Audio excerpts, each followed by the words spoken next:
अहमदनगर जिल्ह्यात वाढत्या दुचाकी चोरीच्या घटनांमुळे पोलीस अधीक्षक राकेश ओला यांनी जिल्ह्यात विविध पोलीस ठाण्यात दाखल होत असलेल्या दुचाकी चोरीच्या गुन्ह्यांचा सखोल तपास करण्याचे आदेश देताच श्रीरामपूर शहर पोलीस ठाण्याच्या हद्दीत चोरीस गेलेल्या दुचाकीच्या गुन्ह्यात शहर पोलीस ठाण्याच्या गुन्हे शोध पथकास मिळालेल्या गुप्त माहितीच्या आधारे शहरातील वॉर्ड नंबर 2 येथून साजिद उर्फ मुंचून खालिद मलिक नावाच्या सराईत गुन्हेगारास पोलिसांनी जेरबंद केलं असता तपासादरम्यान श्रीरामपूर पोलिसांनी साजिद उर्फ मुंचून खालिद मलिक याचे अहमदनगर शिर्डीसह श्रीरामपुरातून चोरी केलेल्या दुचाकीबाबत कबुली दिल्यानं गुन्हे शोध पथकाने 7 लाख रुपये किमतीच्या 8 दुचाकींसह गुन्ह्यातील मुद्देमाल हस्तगत केला असून जेरबंद करण्यात आलेल्या आरोपीकडून आणखीनही चोरीची गुन्हे उघडकीस येण्याची शक्यता असल्याची माहिती श्रीरामपूर उपविभागीय पोलीस अधिकारी बसवराज शिवपूजे यांनी दिली आहे।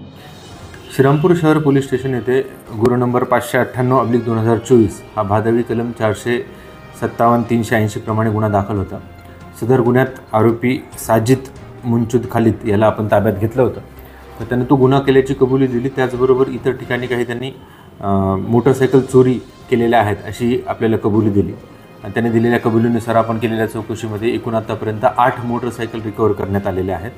या 8 मोटरसायकलपैकी 4 मोटरसायकलच्या संबंधीचे जे गुन्हे आहेत ते श्रीरामपूर सिटी पोलीस स्टेशन येथे दाखल आहेत। उर्वरित 3 जे मोटरसायकल चोरीचे गुन्हे आहेत ते तोफखाना पोलीस स्टेशन येथे दाखल आहेत। त्या व्यतिरिक्त एक जी मोटरसायकल आहे त्याबद्दल शिर्डी येथून ती मोटरसायकल चोरीला गेलेली आहे, पण त्याचा गुन्हा अजून त्याबद्दल अजून माहिती मिळालेली नाही, तर ती माहिती घेत आहोत।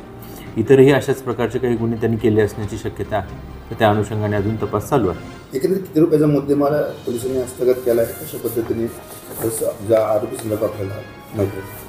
एकंदरीत आता ह्या 5 लाखाचा मुद्देमाल हा आपण हस्तगत केलेला आहे।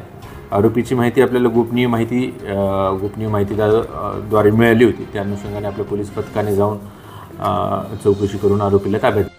सदरची कारवाई वरिष्ठांच्या सूचनेनुसार शहर पोलीस ठाण्याचे पोलीस निरीक्षक नितीन देशमुख यांच्या मार्गदर्शनाखाली गुन्हे शोध पथकातील पोलीस उपनिरीक्षक Samadhan Solanke, police head constable Shafiq Shaikh, police Naik रघुवीर कारखेले, पोलीस कॉन्स्टेबल राहुल नरवडे, गौतम लगड, रमीजराजा अत्तार, संभाजी खरात, अजित पटारे, मच्छिंद्र कातकडे, रामेश्वर तारडे, धनंजय वाघमारे, अमोल गायकवाड, महिला पोलीस कॉन्स्टेबल मीरा सरग तसेच अप्पर पोलीस अधीक्षक कार्यालयाचे पोलीस नाईक संतोष दरेकर, सचिन धनाड, पोलीस कॉन्स्टेबल वेताळ आदींनी यशस्वीपणे पार पाडली। याविषयी यस न्यूज मराठी वाहिनीने घेतलेला आढावा।